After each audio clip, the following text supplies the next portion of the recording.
A'udzu billahi minasyaitonir rajim. Bismillahirrahmanirrahim. Ya Bani Israel, wahai Bani Israel. Bani Israel ini anak-anak dari Nabi Yakub. Jadi anak-anak dari Nabi Yakub. Nah, kalau sekarang ada negara namanya Israel, itu nggak ada urusan dengan itu. Ya, jadi sudah beda urusan. Karena bisa jadi kalau sekarang keturunan Nabi Yakub itu bukan warga negara Israel, gitu. Ya, bisa dipahami ya. Jadi Bani Israel di ayat ini adalah Bani Israel yang ada di zaman Rasulullah Shallallahu Alaihi Wasallam, yang diajak bicara, yang dipanggil, ini adalah Bani Israel yang hidup di era Nabi Muhammad. Udkuru, ingatlah kalian, nikmati pada nikmatku Allah, allati yang an'amtu telah memberi nikmat aku alaikum atas kalian.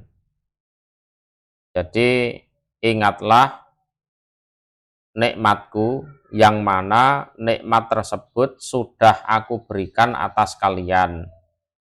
Lah kalian di sini adalah Bani Israel di masa lalu. Ya, di masa lalu. Khususnya di era zaman Nabi Musa. Jadi yang diajak omong oleh ayat ini adalah Bani Israel di masa Rasulullah. Mereka disuruh mengingat nikmat-nikmat Allah yang diberikan kepada leluhur mereka, yaitu Bani Israel di era Nabi Musa. Ya, di era Nabi Musa. Jadi termasuk nikmat Allah yang diberikan kepada Bani Israel di era Nabi Musa adalah diselamatkan dari Fir'aun. Kemudian Allah membelah lautan biar Bani Israel bisa nyebrang itu. Ya, sekaligus Fir'aun ditenggelamkan di situ.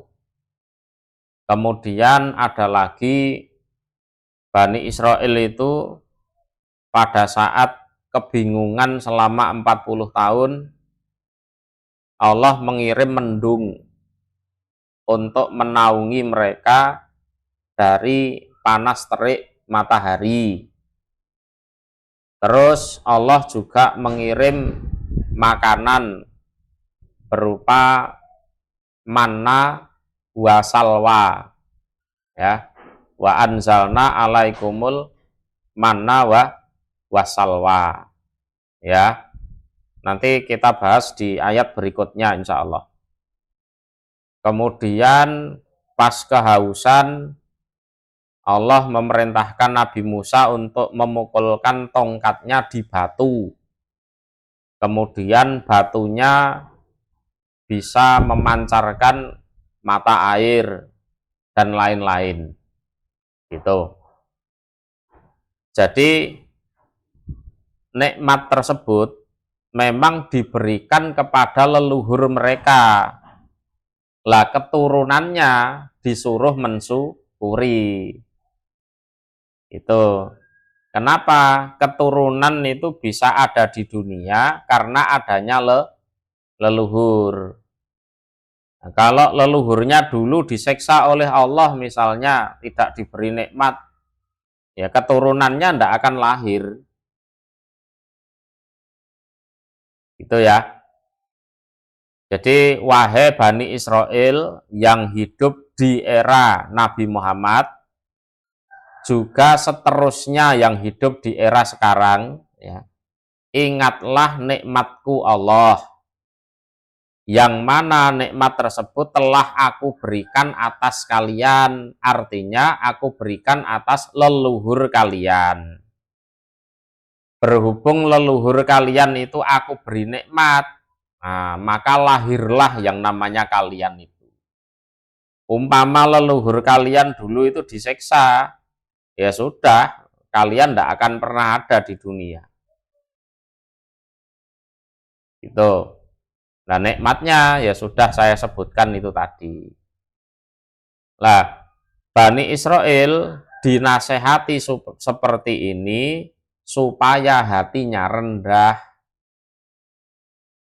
supaya tahu berterima kasih, ya, sehingga bisa menerima nasihat-nasihat selanjutnya. Jadi cara untuk menasehati orang itu seperti ini caranya.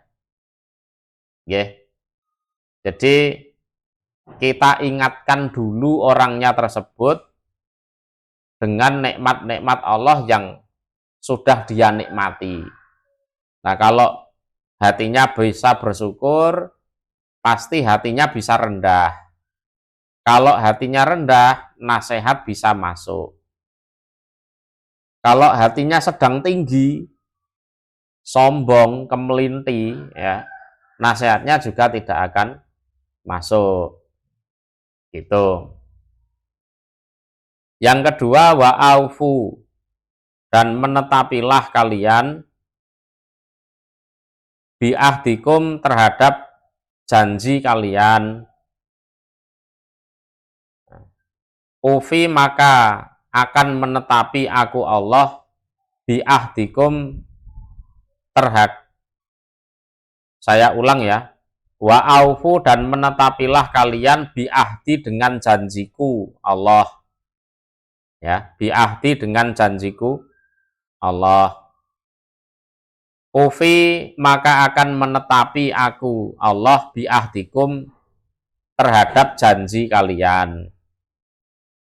Jadi ada perjanjian antara Allah dan Bani Israel, yang mana janji tersebut tercantum di dalam kitab Taurat.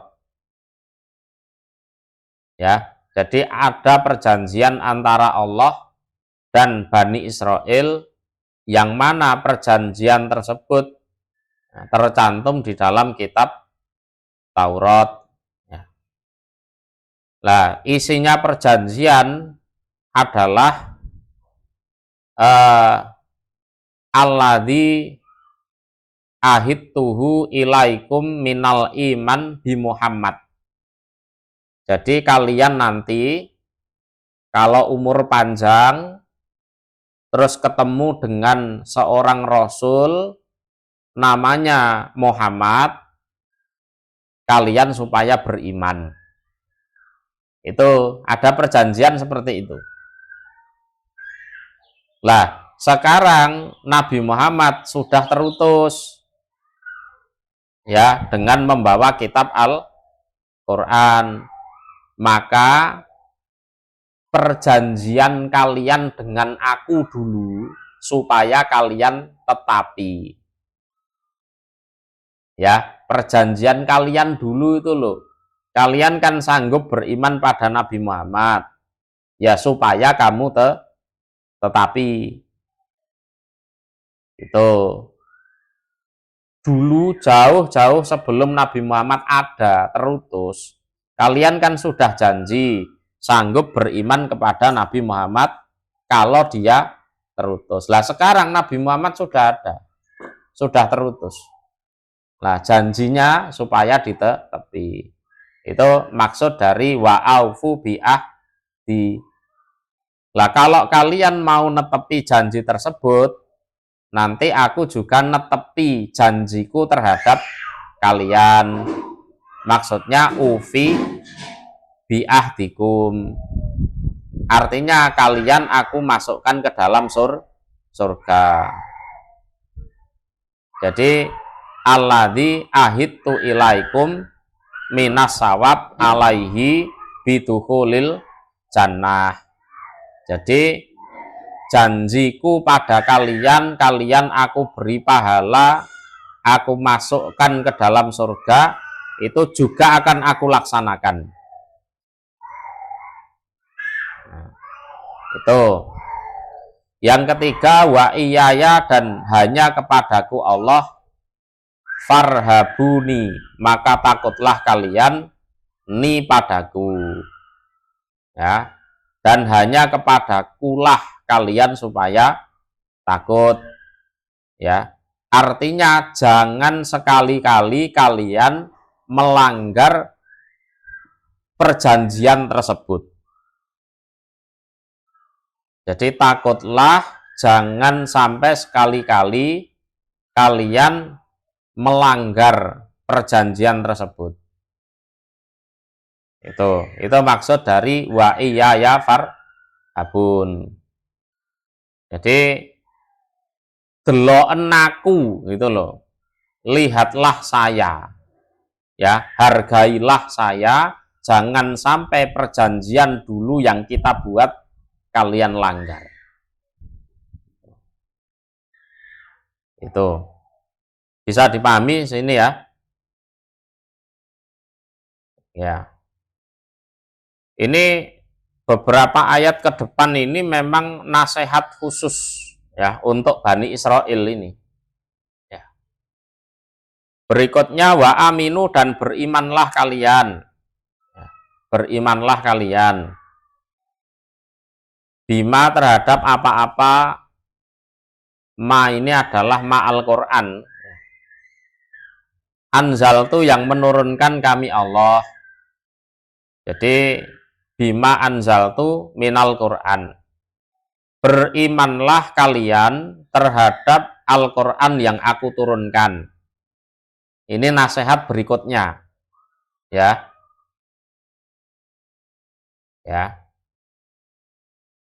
Musaddiqon, dengan membenarkan. Ya. Membenarkan. Lima, terhadap apa-apa, ma ini ma kitab Taurat. Ya. Ma'akum, yang bersama kalian. Berimanlah kalian terhadap Al-Quran yang aku turunkan, yang mana Al-Quran itu membenarkan terhadap kitab Taurat yang ada bersama kalian.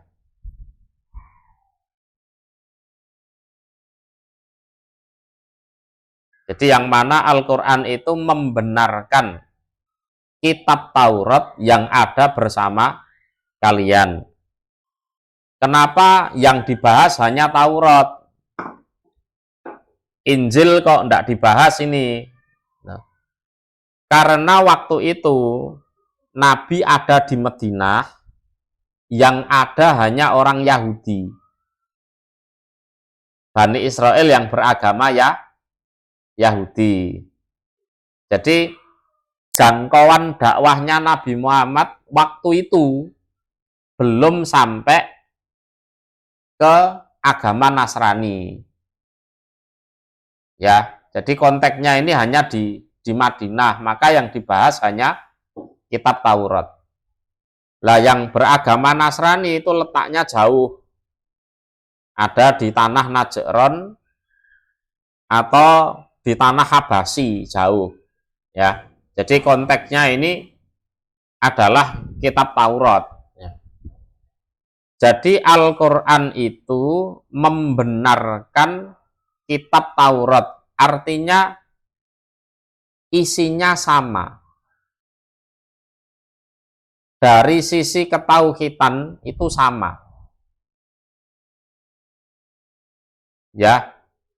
Jadi Taurat dan Al-Quran itu sebenarnya selaras. Ya, ajaan-ajaannya terutama ajaan tauhidnya itu sama. Itu maksud dari musaddiqan lima ma'akum. Ya. Ya. Kemudian Taurat itu juga menjelaskan tentang kenabian Nabi Muhammad. Kan gitu. Kamu disuruh iman terhadap Allah, Nabi Muhammad, Al-Quran yang dibawa oleh Nabi Muhammad itu sebenarnya adalah perintah yang selaras dengan Alkitab Taurat yang ada pada kalian itu. Jadi kalian disuruh beriman pada Al-Quran yang mana ajaannya itu sangat selaras dengan kitab Taurat yang ada pada kalian. Jadi kalian disuruh, diperintah untuk beriman pada Al-Quran, itu tidak berarti kalian disuruh menentang Taurat, itu tidak. Ya, karena apa? Antara Taurat dan Al-Quran itu selaras. Jadi dengan kalian percaya pada Al-Quran, berarti kalian juga konsisten percaya pada Taurat. Itu. Jadi bukan berarti kalian disuruh iman pada Al-Quran, berarti disuruh bangkang pada Taurat. Enggak. Karena sifatnya Al-Quran adalah musaddiqal lima ma'akum. Ini bisa dipahami ya. Ya. Kemudian berikutnya wala takunu dan ada wala takunu dan janganlah ada kalian. Janganlah ada kalian iku awwala kafir. Pertama kali orang yang kafir bihi terhadap Al-Quran. Nah, kalian jangan sampai menjadi pertama kali orang yang kafir terhadap Al-Quran. Kenapa?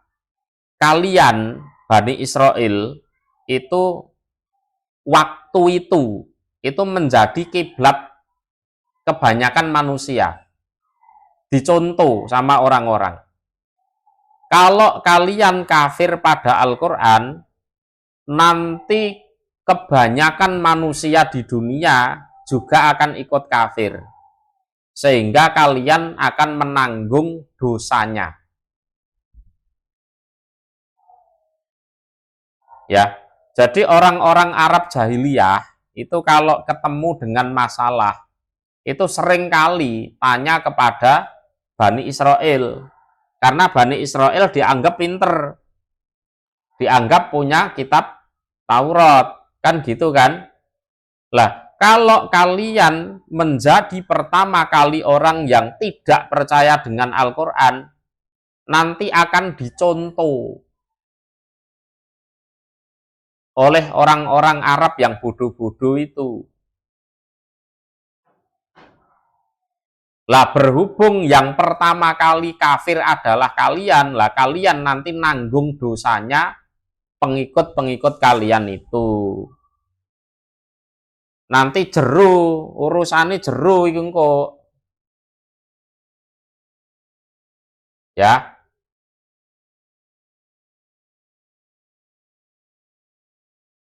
Wong sing dianggap pinter kowe. Lah kowe malah melenceng. Lah akhirnya sing bodoh-bodoh ya melu. Ngoten lho. Lah nek do melu, lah kowe dosa, kowe ya nanggung dosane wong sing melu-melu awakmu kuwi. Gitu. Jadi orang berilmu itu kalau mengambil keputusan harus betul-betul hati-hati. Ya. Karena kalau salah, wah nanggung dosanya orang yang ikut-ikutan itu. Lah kae sing pintere ora melu Al-Qur'an, ora percaya Al-Qur'an kok. Berarti Al-Qur'an kuwi salah. Nah, ngono kuwi munine. Gitu loh. Itu loh kalangan Bani Israel yang tahu kitab saja tidak percaya dengan Al-Qur'an kok. Berarti Al-Qur'an ini yang salah. Tuh. Kemudian berikutnya wala tastaru, dan jangan menukarkan kalian. Tastaru itu makna aslinya membeli. Tapi maksudnya menukarkan. Diayati terhadap ayat-ayatku Allah yang ada di kitab Taurat. Ya. Termasuk yang berisi sifat-sifatnya Nabi Muhammad, ciri-ciri Nabi Muhammad, termasuk yang berisi hukum-hukum, ya, tamanan pada harga kolilan yang sedikit. Kolilan yang sedikit. Lah, ini terjadi pada mereka. Saya ambil contoh gini. Jadi perkara hukum itu tumpul ke atas, tajam ke bawah, itu sudah ada sejak Bani Israel.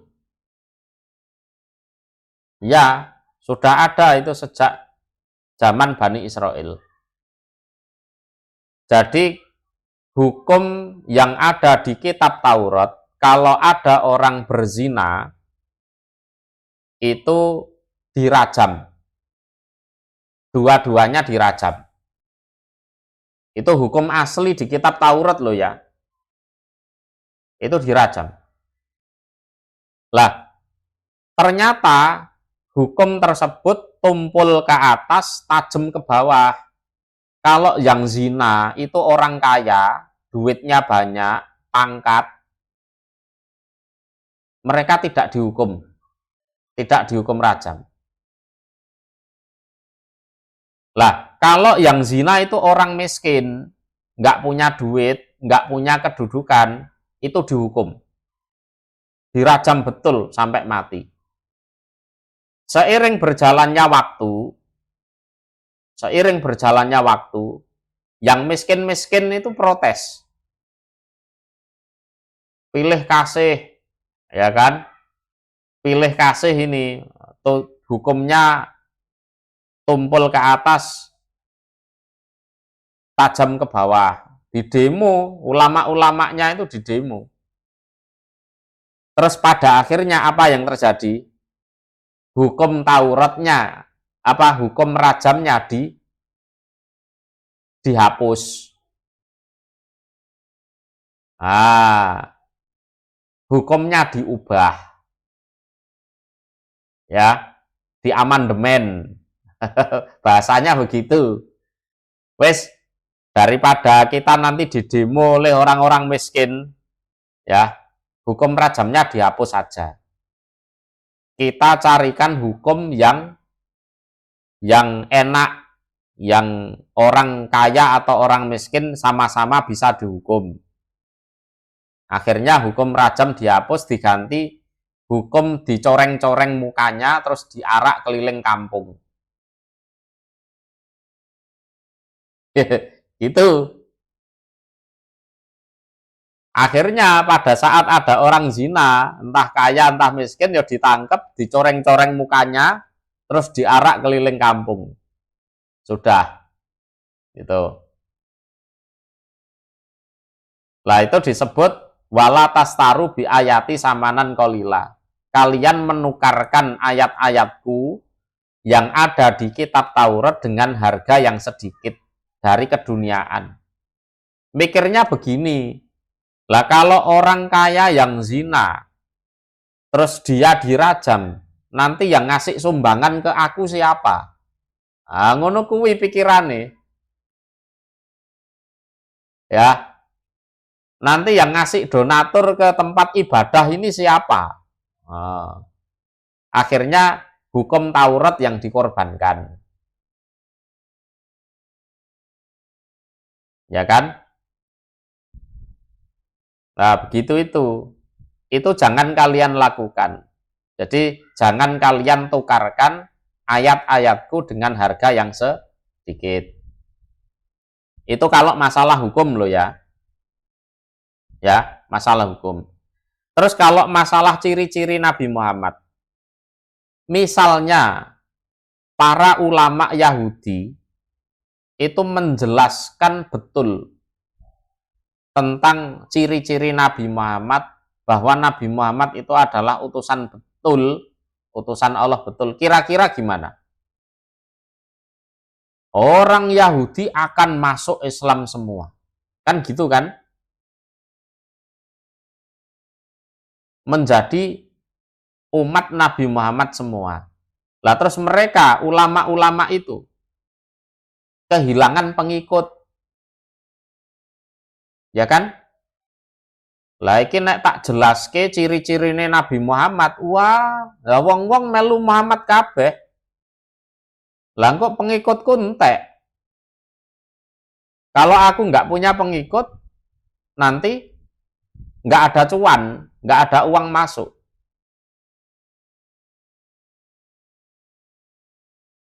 Ya kan? Lah terus aku engko mangan nopo? Lah terus piye ya penake ya ciri-ciri Nabi Muhammad disimpen ngono ae wis. Ngono, ben awake dhewe iso tetep mangan. Ya, ben awake dhewe iso tetep mangan. Gitu. Sampai sini bisa dipahami ya. Ya memang ayat-ayat ini nanti bongkar boroknya Bani Israel memang. Dibongkar kabeh ini. Ya. Wa iyaya dan hanya kepadaku. Hanyalah kepadaku Allah fattakuni. Maka bertakwalah kalian nih padaku. Wes. Takwane ning aku kabeh. Aja sampai takwa ning gone sak liyane aku. Tuh. Bisa dipahami ya? Ya. Kemudian ayat 42, wala talbisu dan jangan mencampur adukkan kalian. Ya. Jangan mencampur adukkan kalian al-haqqo pada kebenaran. Bil batili dengan kebatilan. Jadi kebenaran dari kitab Taurat yang diturunkan atas kalian itu jangan kalian campur dengan kebatilan yang kalian karang-karang sendiri. Ya. Terus diatasnamakan itu dari Allah. Jadi kitab yang hak itu disisipi kebatilan di dalamnya. Ya. Jadi kitab Taurat yang hak dari Allah itu disisipi kebatilan di dalamnya. Ada kalanya ayatnya tetap ada, cuma pengertiannya diselewengkan. Gitu ya. Ayatnya tetap ada, tidak diubah, tapi pengertiannya diselewengkan. Itu mencampur hak dengan batil. Mencampur kebenaran dengan kebatilan. Tuh.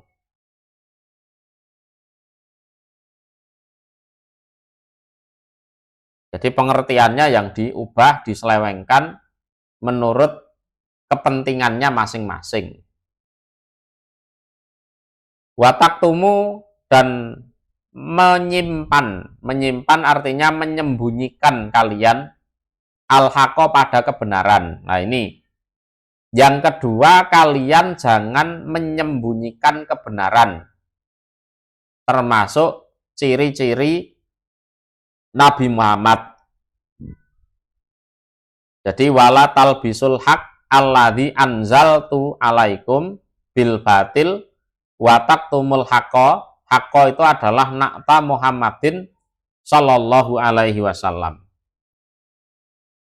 Lah, kalau ciri-ciri Nabi Muhammad itu memang betul-betul disembunyikan. Dihapus, tulisan ayatnya itu dihapus dari kitab Taurat. Ya, sehingga Tauratnya sudah cacat itu. Disembunyikan. Jadi mencampur hak dengan batil itu dilarang, atau menyembunyikan kebenaran walaupun hanya sebagian itu juga dilarang. Ya. Karena kebenaran itu kalau tidak utuh, itu jadinya ya rancu. Tabrakan, ada kontradiksi antara satu dengan yang lain. Karena tidak utuh itu tadi. Ini sama-sama kejahatannya ini. Mencampur juga salah, menyembunyikan juga salah. Sehingga dari sini bisa dipahami sebenarnya ngaji yang benar itu ya harus urut. Iya, umpama Al-Quran ya mulai Al-Fatihah sampai Anas. Urut, itu yang benar. Untuk menghindari percampuran hak dan batil. Yang kedua, untuk menghindari tersembunyikannya kebenaran.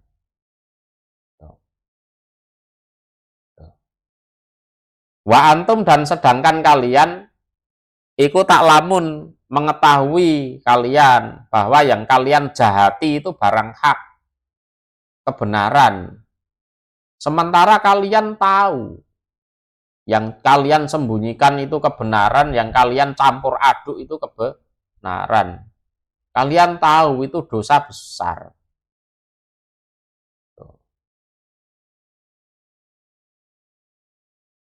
Jadi memang ayat-ayat ini mengenai Bani Israel. Tapi kalau kita umat Islam kok kelakuannya mirip mereka, ya akibatnya sama. Podo. Gitu nggih. Jadi memang ayat-ayat ini negur Bani Israel, menasehati Bani Israel. Tapi kita yang bukan Bani Israel, kalau ikut-ikut kelakuannya Bani Israel, nanti kita juga ikut kena tegur, ikut kena seksa, kalau tidak mau bertobat. Bisa dipahami ini?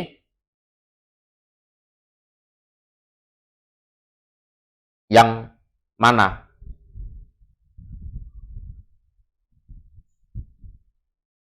Mencampur aduk kebenaran dan kebatilan.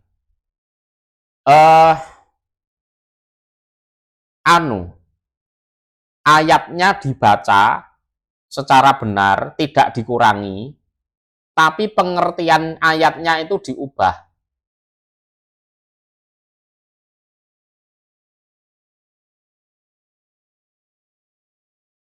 Misalnya contoh. Ini untuk bahan kampanye misalnya. Misalkan, jadi kampanye untuk menjatuhkan lawan. Ini dulu pernah ada. Dulu pernah ada. Ini oleh oknum ya, oleh oknum. Oknum pendukung Golkar misalnya, benci dengan PDI. Ya. Terus menggunakan ayat gini. Innallaha ya'murukum antatbaku bakoroh. Allah menyuruh kalian untuk menyembelih sapi.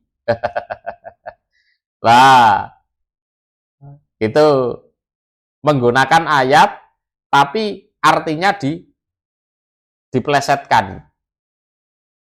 Atau sebaliknya, pendukung PDI benci dengan Golkar. Ya, menggunakan ayat wala taqrabu hadhihi sajaroh. Kalian jangan dekat-dekat sama pohon ini. Lah gitu.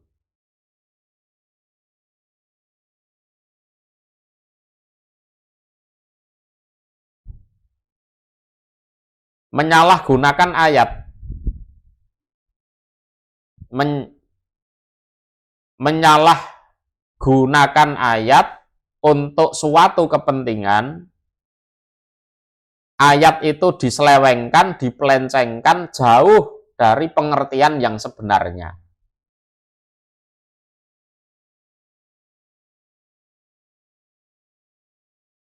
Ya, itu wala talbisul haqqo bil batil seperti itu. Dan saya harap itu tidak diulangi lagi. Kampanye nganggo ayat barang.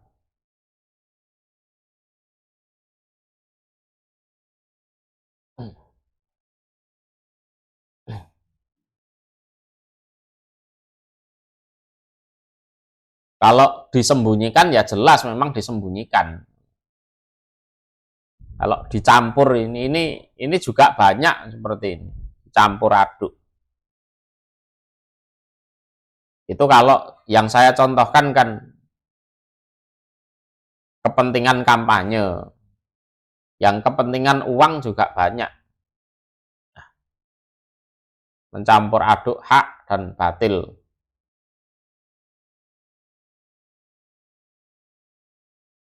Bisa dipahami di sini? Ya. Wa aqimu dan menegakkanlah kalian as-sholata pada sholat. Jadi di Bani Israel itu sebenarnya ada, sholat itu ada. Nggak tahu sekarang dikerjakan apa enggak. Jadi wa aqimus sholah, menegakkanlah kalian as-sholata pada sholat.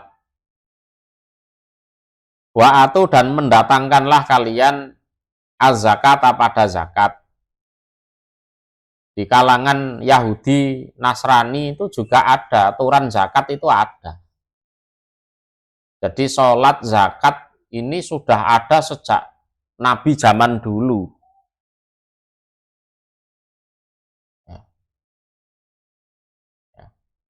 Kalau di surat Al-Bayyinah itu kan jelas wama umiru illa liya'budullah mukhlisina lahuddin hunafa wa yuqimus shalah wa yu'tuna zakah wa yu'tu zakah wa dzalika dinul qayyimah. Itu agama yang benar itu pasti ada tiga itu. Nyembah Allah, tidak syirik, melaksanakan sholat, mendatangkan zakat. Ini jadi di agama-agama samawi, agama yang dari langit itu pasti itu ada tauhid, ada sholat, ada zakat. Tuh. Dan tidak tahu itu dikerjakan apa enggak. Yang jelas ada perintah Allah kepada Bani Israel untuk melaksanakan itu semua. Kemudian warka'u dan rukuklah kalian. Warka'u dan rukuklah kalian, artinya sholatlah kalian. Ma'arroki'in bersama orang-orang yang rukuk. Ini sholat berjamaah. Warka'u ma'ar rokiin. Jadi sholatlah kalian bersama orang-orang yang sholat. Rukuklah kalian bersama orang-orang yang rukuk. Jadi shollu ma'al musallin. Artinya sholat berjamaah cuma pengertiannya lebih dalam. Sholatlah bersama Nabi Muhammad dan para sahabat-sahabatnya. gabunga ning nggone Nabi Muhammad kono lho. Ya. Nabi Muhammad dan sahabatnya kan sholat. Lah kamu kan juga sholat. Ya kan? Ya sudah. Warka'u ma'ar roki'in. Sholatlah bersama Nabi Muhammad yang sholat itu. Wis gabunga kono. Itu bisa dipahami nggih? Nggih. Iya, pakai syariatnya Nabi Muhammad. Ya. Jadi kono lho wis gabungan Nabi Muhammad kono, salat bareng. Gampangane ngoten niku. Salat bareng kono. Wong aturan asli agama Yahudi kan ya ana salate, ya ana zakate. Nah, nggone Nabi Muhammad ya ana salate, ya ana zakate. Ya wis kono salat bareng. Warka'u ma'ar roki'in. Jadi sallu ma'al musallin artinya Muhammadin wa ashabi. Nah,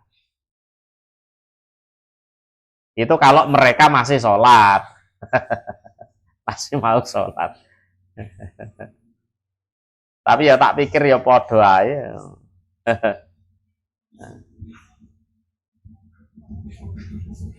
Bisa dipahami ya?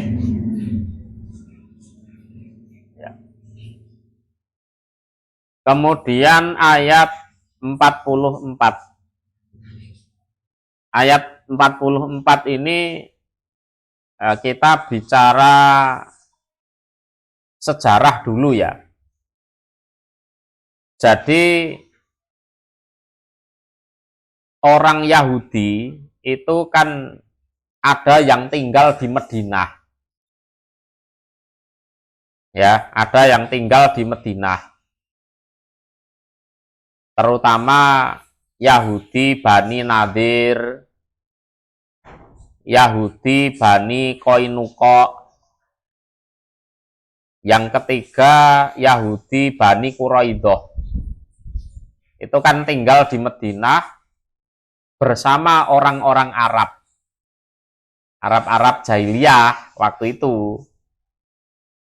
Lah berhubung tinggal bersama di situ, otomatis kan ada orang Yahudi nikah dengan orang Arab. Ya kan? Jadi suami istri, jadi besan, jadi saudara ipar. Ya. Sedikit banyak pasti terjadi itu. Jadi karena pernikahan akhirnya ada kekerabatan. Nah, orang-orang Yahudi yang punya besan, punya mantu, punya saudara ipar orang-orang Arab Madinah itu ngomong, kalian ikut Muhammad saja, nggak apa-apa, itu agamanya baik, bener, gitu. Tapi mereka sendiri tidak mau beriman mengikuti Nabi Muhammad. Itu ceritanya seperti itu. Ya. Jadi di Madinah ada Yahudi Bani Nadir, Bani Koinuko, Bani Quraidah. Nah kalau orang Arab Madinah itu orang Aus sama orang Khosroj. Arab Aus dan Khosroj. Lah berhubung tinggal satu kota, ya terjadi pernikahan, akhirnya ada hubungan kekerabatan. Nah orang-orang Yahudi yang pinter-pinter itu, yang memang punya kitab Taurat, ngomong ke kerabatnya yang orang Arab, kalian ikut saja agamanya Nabi Muhammad, itu agamanya bener itu. Nah, tapi mereka sendiri tidak mau mengikuti agamanya Nabi Muhammad. Terus ditegur dengan ayat 44 ini. Jadi wanazala fi ulamaihim wa kanu yakuluna liaqribaihim al muslimin usbutu ala dini Muhammad fa innahu hakun. Jadi ulama-ulama Yahudi ngomong kepada kerabat mereka yang Islam, ya, kalian supaya tetap mengikuti Muhammad, jangan murtad, ya, jangan murtad, tetap di situ, itu agama yang benar. Tapi mereka sendiri tidak mau ikut. Atak muruna, apakah perintah kalian?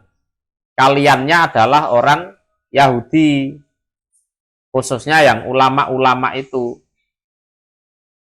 Anasa pada manusia. Manusia ini manusia Arab waktu itu. Ya, manusia Arab waktu itu. Kerabat-kerabat mereka. Bilbiri pada kebaikan. Kebaikan di sini ya beriman kepada Nabi Muhammad. Di sisi lain, watan sauna dan melupakan kalian anfusakum pada diri kalian sendiri. Wong liya mbok kon melu Nabi Muhammad, lawakmu dhewe ora gelem. Awakmu dhewe ora mbok perintah. Gitu loh. Jadi jarkoni istilahnya, iso ngajar ora iso nglakoni. Jadi wong-wong mbok obrak-obrak, mbok kon melu Nabi Muhammad, lawakmu dhewe ora ngobrak-obrak awakmu dhewe. Jadi kamu perintah orang lain untuk beriman, tapi kamu lupa memerintahkan dirimu sendiri untuk beriman. Ojo kaya ngono kuwi gitu loh. Jadi apakah kalian perintah pada manusia untuk melakukan kebaikan sementara kalian melupakan diri kalian sendiri? Wa antum dan utawi kalian iku tatluna membaca kalian alkitab pada kitab. Padahal kalian itu bendino ngaji. Loh, piye? Ya. Wa antum tatluna alkitab, dan kalian tatluna membaca kalian alkitab pada kitab. Padahal kalian itu selalu baca kitab yang mana di dalam kitab tersebut ada ancaman. Ya. Iso ngomong ora iso nglakoni iku ana ancamane. Tapi kok malah mbok lakoni. Gitu loh. Afala takkilun, apakah maka tidak berpikir kalian? Ya. Mbok yao kalian berpikir. Ya, kalau yang kalian lakukan itu salah. Terus kalian tobat, kalian masuk Islam dulu, lah baru nanti ngajak kerabat kalian. Harusnya kan seperti itu. Kalau kalian punya akal, harusnya ya seperti itu. Ya. Orang lain kalian selamatkan, lah kalian membiarkan diri kalian sendiri masuk neraka, kan ya lucu. Ya kan? Lucu. Bisa dipahami sampai sini? Ya.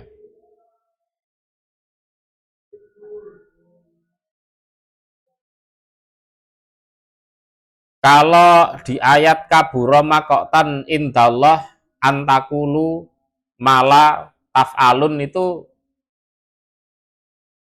beda dengan ayat ini, konteksnya beda. Kalau dilihat sababun nuzulnya beda. Kalau kabura maqtan itu konteksnya begini. Kalau kita tahu amalan yang paling disenangi oleh Allah, wah kita pasti akan mengerjakan itu. Nah, itu ceritanya seperti itu. Jadi sahabat-sahabat itu duduk-duduk, nongkrong-nongkrong itu ngomong seperti itu. Enak ya seandainya kita tahu amalan yang disenangi oleh Allah, pasti kita akan mengerjakan amalan tersebut. Nah, terus Allah menurunkan innallaha yuhibbul ladzina yuqatiluna fi sabilihi shaffan ka'annahu bunyanun marsus. Ya kan? Allah senang terhadap orang-orang yang berperang di jalannya dengan berbaris seolah-olah mereka adalah bangunan yang kuat. Gitu kan? Begitu diajak perang betul, mereka ngepir, gitu loh. Ceritanya seperti itu. Waduh lek perang rek, lah engko nek aku mati lak bojoku dadi rondo laan. Ah ngono. Kok nek aku mati anakku yatim laan, sapa sing ngramut? Nah, akhirnya wedi. Ya.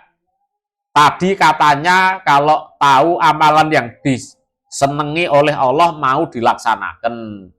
Terus setelah Allah memberitahu bahwa amalan yang paling disenangi adalah perang fisabilillah, mereka ketakutan. Akhirnya diturunkan ayat kabura maqtan indallah antakulu mala tafalun. Gede loh ya dosane. Nek mau ngomongi yo bareng didudui temen ora dilakoni. Nah, itu kalau kabur makotan konteksnya seperti itu. Ya, mirip tapi tidak sama. Lah kalau yang ini Al-Baqarah ayat 44 itu ya itu orang berilmu, tahu ilmunya, orang-orang diobrak-obrak untuk melaksanakan kebaikan, tapi dia tidak ngobrak-obrak dirinya sendiri. Ya, orang-orang dapat pahala, dia zong, tidak dapat apa-apa. Ya, orang-orang selamat dari neraka, dia malah kecemplung di neraka. Lah orang kalau ngaji kitab tiap hari seharusnya tidak seperti itu kan gitu kan. Wa antum tatlunal kitab. Nah, terus mbok ya dipikir ngono loh, bahwa perbuatan itu jelek. Ya, perbuatan itu jelek. Sehingga tobat. Gitu. Bisa dipahami sampai sini? Ya. Wasta'inu dan minta tolonglah kalian Bani Israel. Nah, minta tolonglah kalian Bani Israel. Jadi konteksnya yang diajak omong masih di ayat 40 ya. Minta tolonglah kalian Bani Israel. Di ayat yang lain ya ayyuhalladzina amanus ta'inu bisabri wasolah. Beda ya. Kalau ya ayyuhalladzina amanus ta'inu itu memang yang diajak ngomong orang beriman. Kalau ini ayat 45 ini yang diajak omong adalah Bani Israel. Ini masih ada rangkaian di ayat 40 ya Bani Israel itu. Mintalah tolong kalian bisa beri dengan sabar. Ya, dengan sabar. Sabar ini kalau menurut para ulama ada 3 jenis. Ya. Jadi sabar melaksanakan perintah. Yang kedua sabar menjauhi kemaksiatan, menjauhi larangan. Itu butuh sabar juga loh ya. Yang ketiga sabar menjalani cobaan hidup. Nah itu. Jadi minta tolonglah kalian kepada Allah dengan bersabar. Ini kalau di tafsir Tanwirul Mikbas menurut Mujahid ya, ala adai faraidillah, sabar melaksanakan kewajiban-kewajiban dari Allah. Sholat harus 5 waktu, ya kan? Itu kalau ndak sabar ya ora dilakoni loh. Yang lakoni pun ada yang bolong-bolong kan gitu. Bayar zakat itu butuh kesabaran. Ya. Kemudian watarkil ma'asi, meninggalkan kemaksiatan. Tidak bunuh orang, tidak zina, tidak judi, tidak ngerampok, tidak makan riba. Itu juga butuh kesabaran. Ya. Ada satunya lagi butuh sabar dalam menghadapi cobaan. Anaknya rewel, nakal, ya, istrinya cerewet mungkin, ya, belum tetangganya usil, belum ekonominya agak kekurangan, belum nanti orang tuanya sakit, macam-macam.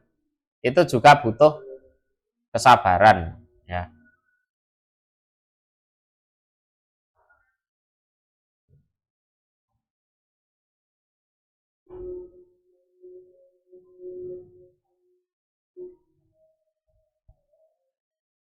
Ada riwayat lagi wa ahroja al baihaqi bi an muqatil bani Hibban fi qaulihi wasta'inu bisabri wasolah yakul ista'inu ala tolabil akhirati bisabri alal faraid wassolah. Jadi minta tolonglah kepada Allah atas mencari akhirat, ya, mencari akhirat dengan cara bersabar melaksanakan berbagai macam kewajiban. Kemudian juga dengan cara sholat. Gitu.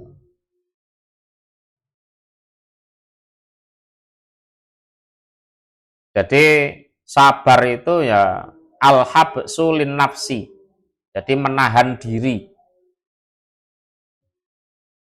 atas sesuatu yang membencikan. Al-habsu lin nafsi ala matakroh.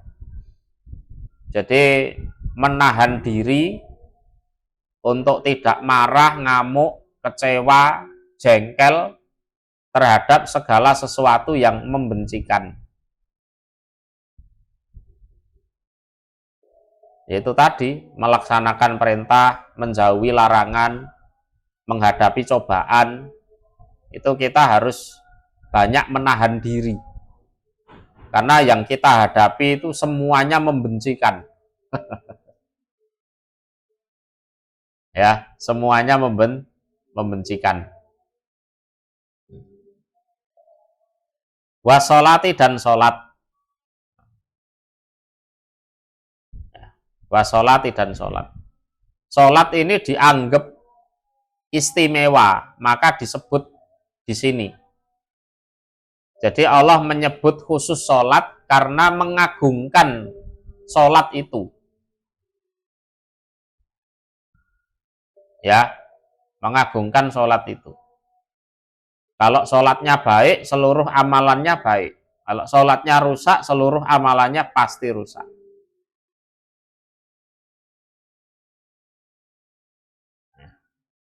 Wa innaha dan sesungguhnya sabar sholat. Sabar sholat.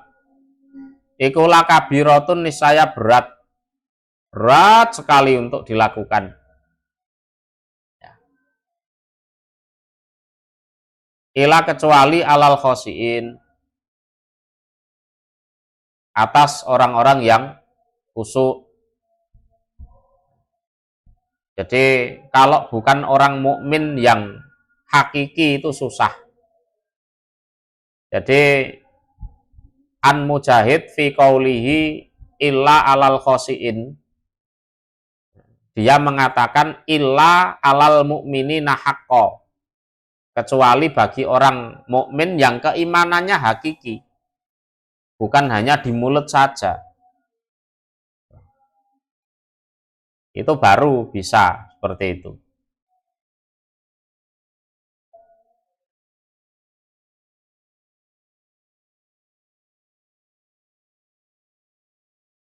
Bisa dipahami ya.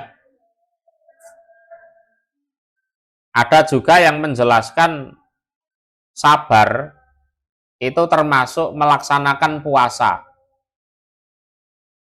Ya, melaksanakan puasa.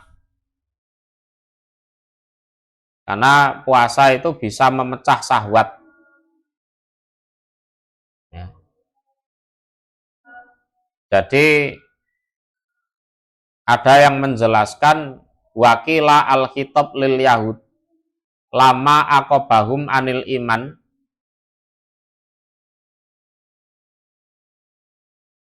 dan seterusnya, fa'umiru bisobri wa huwa as-saum. Mereka diperintah sabar, caranya melaksanakan puasa. Li'annahu yaksirus sahwah, karena puasa itu bisa memecah syahwat. Wassolati, yang kedua mereka diperintah untuk sholat. Li'annaha turisul khusuk watan fil kiber, karena sholat itu bisa mewariskan kekhusuan. Orang kalau sholatnya bagus pasti khusyuk, dan sholat itu bisa menghancurkan kesombongan, karena mereka sudah terlalu lama hidup di atas angin istilahnya. Ya, ilmunya banyak, pengetahuannya luas, sehingga tidak sadar kesombongannya itu terpupuk. Nah, itu harus dihancurkan dengan cara sabar dan sholat itu. Bisa dipahami ya? Ya. Cukup. Ya, cukup dulu ya. Persiapan buka puasa juga.